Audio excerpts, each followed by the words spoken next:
నమస్తే అన్న, అందరికీ నమస్కారం. ప్రస్తుతం కువైట్ మరియు గల్ఫ్ దేశాలలో 1 కోటి మంది భారతీయులు నివసిస్తూ ఉన్నారు. వివిధ మతాలకు సంబంధించిన వారు, వివిధ కులాలకు సంబంధించిన వారు కువైట్ మరియు ఇతర గల్ఫ్ దేశాలలో పనిచేస్తూ ఉన్నారు. ఇటీవల కాలంలో ఇరాన్ యుద్ధం ప్రారంభమైన తర్వాత మనం చూసుకుంటే కొంతమంది మతాల పరంగా, మరికొంతమంది దేశాల పరంగా విడిపోవడం జరిగిందనమాట.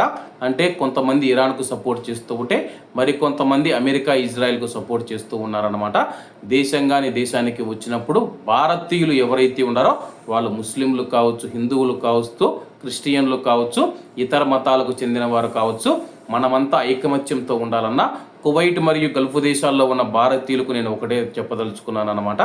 మనము మన ఇంటి లోపల, అలాగే మన యొక్క రూమ్ లోపల మనం చూసుకుంటే మన యొక్క ఆచారాలు పాటించవచ్చు అనమాట.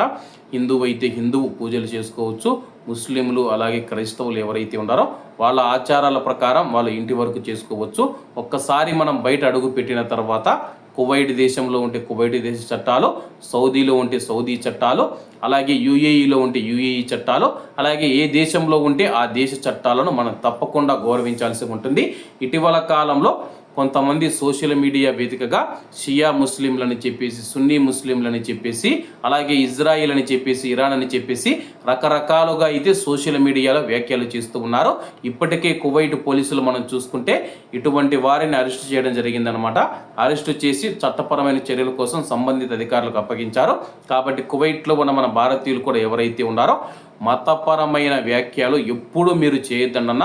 కువైట్ కానీ గల్ఫ్ దేశాల్లో కానీ మతపరంగా కానీ కువైట్ దేశ ప్రతిష్టను దెబ్బతీసే విధంగా, కువైట్ రాజుని కించపరిచే విధంగా మీరు ఎటువంటి వ్యాఖ్యలు చేసినా కానీ మీ పైన చట్టపరమైన చర్యలు తీసుకుంటారన్నమాట.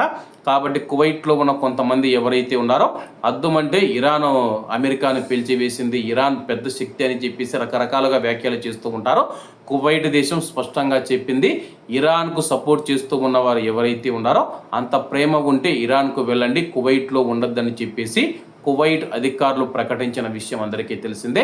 కాబట్టి యుద్ధం కూడా ముగింపు దశకు చేరుకుంది.